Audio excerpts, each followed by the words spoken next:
Hey everyone, today we're going to be talking about a Roth conversion window of opportunity that is closing over the next few years. And it is my personal opinion that I think this window of opportunity is a once in a lifetime window of opportunity to pay taxes now to avoid paying taxes again in the future. Okay, but we're going to be talking about that throughout this video. Now, if this is your first time here on the Safeguard Wealth Management YouTube channel and you like some of our content, don't forget to hit the subscribe button. We release content weekly and you'll be notified of all future content that we release.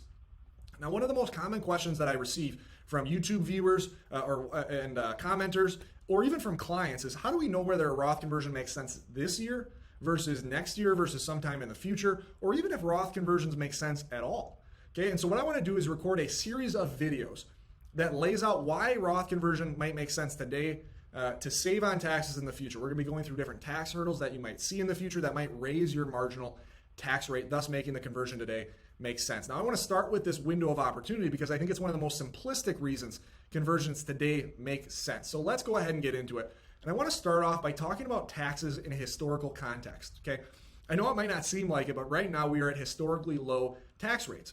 Okay, on the screen right now, I have a graph of the highest bracket going back into history in blue and the lowest here in red. And as we can see over these last few decades, we are in historically low tax rates. Now, this gives us a nice idea of a blueprint that Congress might have to raise taxes in the future, but it really doesn't matter in assessing conversions today, right? Going back into history doesn't matter. What matters is where taxes might be in the future. And here's the thing, no one knows. No one knows what Congress is going to do. Now, I think you can make a strong case that taxes will go up at some point in the future. We have skyrocketing national debt that you could even classify as a crisis. And at some point, the government's going to need to do something to deal with this growing national debt. Taxes is the most straightforward way for the government to lower that national debt. So here's the thing, I think a strong case can be made for taxes going up in the future, but when we're assessing whether Roth conversion makes sense today, we're assessing paying lower in taxes today in order to avoid higher taxes in the future. Well, a prediction that taxes might go up in the future doesn't really help us today because we don't know how much we're going to save. It's very hard to quantify how much we think taxes will go up in the future. And so we need to plan under the rules that we have today. Now, a common misconception that we'll often hear from other advisors or even sometimes accountants is this statement right here. Roth conversions only make sense if tax rates rise in the future. Okay, so this idea here, if taxes go up in the future, that's the only way Roth conversions today will make sense. And this is only partially true. There's some truth to this statement. Obviously, if we're paying 15% today and we're going to be paying 20% in the future, obviously a conversion makes sense today. But tax rates in general don't need to rise in order for a conversion to make sense. Just your tax rate needs to rise in order for a conversion to make sense. So this is what we talk about when we talk about tax hurdles going forward into the future. For instance, let's say that you have to take a required minimum distribution that's larger than the income that you need in retirement. Well, that might push you into the next tax bracket, making your tax rate go up into the future, making a Roth conversion today make sense. Once you're on Social Security, the more you take from taxable sources will cause your Social Security benefit to be taxed.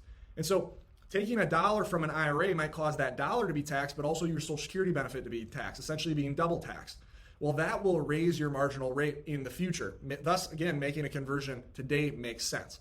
And so this statement right here has some truth to it, but if you're hearing this from an accountant or from a financial advisor, you should have a little bit of skepticism because tax rates in general, tax tables don't need to rise for conversions today to make sense. Just your tax rate needs to rise if that makes sense. But here's the thing.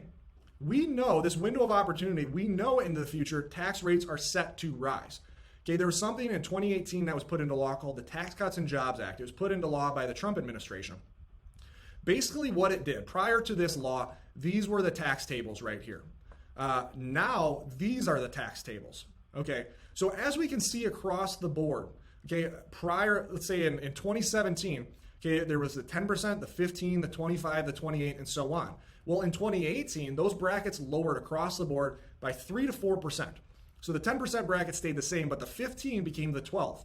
The 25 became the 22, the 28 became the 24.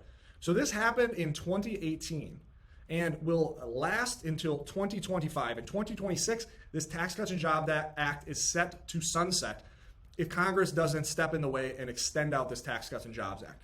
So right now, this is the window of opportunity that we're talking about. From 2018 through 2025, we are in a situation where the Tax Cuts and Jobs Act lowered each bracket by about 3 to 4%, but it also raised the standard deduction.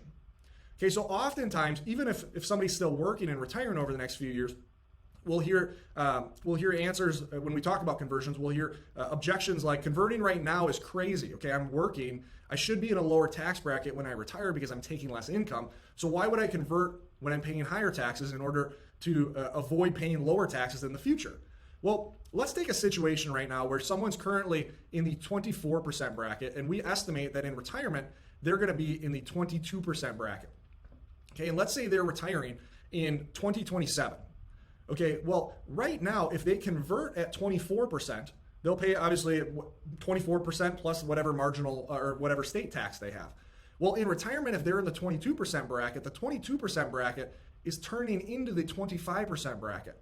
So we can see even paying 24%, which might seem crazy right now, makes more sense because this Tax Cuts and Jobs Act is set to sunset after they're already retired, or prior to them retiring, I should say.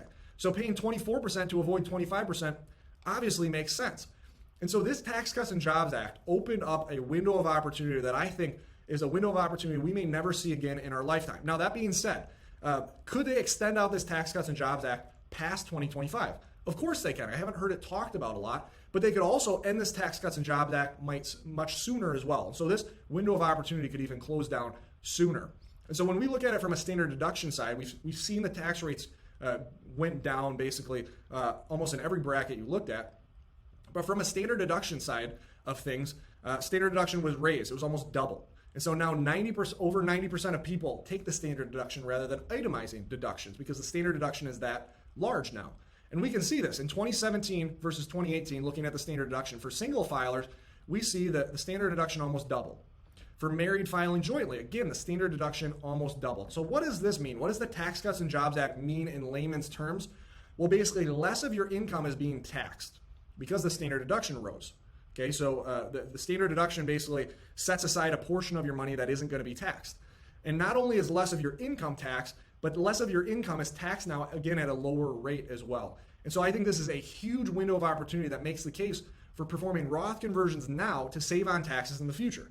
If we perform a Roth conversion this year and we use that money post-2025, okay, we are going to be saving on taxes if our tax rates are anywhere near the same, okay?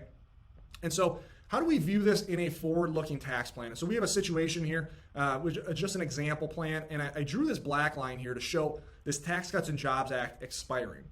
And so in these first few years of this person's retirement, notice that they're going to be in this 12% tax bracket, okay?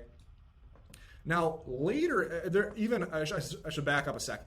Even once they retire, or even once this Tax Cuts and Jobs Act expires, I should say, they're still going to be in that 12% tax bracket for a while.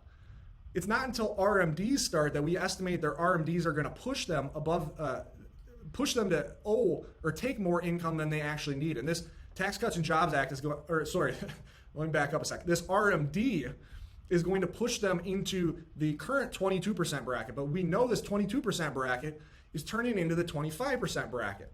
Okay, so basically for these first, let's just call it 10 to 12 years of retirement, they're going to be in the 12% bracket. Once RMDs start, they're going to be pushed into the 25% bracket. And so wouldn't it make sense at the very least to start converting right here? Okay, convert up to the 22, even the 24 you can make a case. Because again, 24 is less than 25, and avoid these RMDs completely. Ideally, if you're converting in here, you're going to be wiping out the majority, if not all of these RMDs. Now, we want to make sure that we don't wipe out all these RMDs because some of these RMDs are going to fill the income that we need. So we don't want to pay 24% when we could be paying 15% later here. But nonetheless, we want to wipe out these RMDs in the 25% bracket. Okay, even here we can be maxing out a little bit as well and converting and filling out this, maxing out this. Well, at that point, it'll be the 15% bracket. Okay, so viewing this in a forward-looking tax plan, and this is why it makes so much sense to have a forward-looking tax plan, because we can see what taxes we might be paying today and see what tax rates we might be paying in the future as well. So we can make the choice to avoid, or I should say, pay more taxes today to avoid paying taxes later. Okay, and so this window of opportunity has been in place since 2018. Okay, it's set to close or sunset after 2025. So this is essentially an 8-year window of opportunity. So a couple questions for you to think about. Have you been taking advantage of this window of opportunity so far? Okay, we're essentially 3 years in. This is going to be the 4th year. And have you performed any Roth conversions to take advantage of this window of opportunity? Now, even once the Tax Cuts and Jobs Act sunsets, conversions are still going to be a great idea in a lot of cases because of those tax hurdles down the road. But nonetheless, today we get an extra benefit for performing a Roth conversion because we're in this Tax Cuts and Jobs Act window of opportunity. So think to yourself, have you been taking advantage of it? Has your financial advisor brought up this window of opportunity to you? Have they brought up Roth conversions to you? Okay, just some food of thought to think about. And I'm going to try not to go on a huge rant here, but another misconception that we often hear, and this is primarily from other financial advisors. We'll have somebody watch one of our videos like this, go ask their financial advisor, hey, I watched an interesting video on Roth conversions.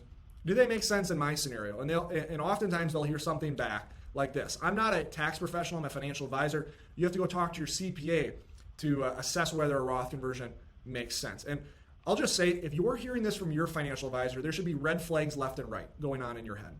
Okay? You know, by law, a financial advisor is required to give you tax advice. They're required to have that knowledge. Okay, it's on all of the exams that they take, whether it's the basic entrance level exams or whether it's CFP, CHFC type exams as well. They're required to have some of that background. And it makes sense. If you're taking money from one of your accounts, they should be able to tell you the tax implications of withdrawing that money. And so even if we think about, does your CPA have the ability to give you this type of advice? They really don't. Okay, accountants are great. They're a great add to your financial team. I recommend everybody work with a CPA to save on taxes, but a CPA is going to focus on this year's tax return. Okay, they need to know all of these deductions, these thousands of deductions that can save you a little bit this year. They aren't equipped to be able to build a forward-looking tax plan for you. And again, this makes sense. Okay, your CPA, let's say you have $1 million 401k.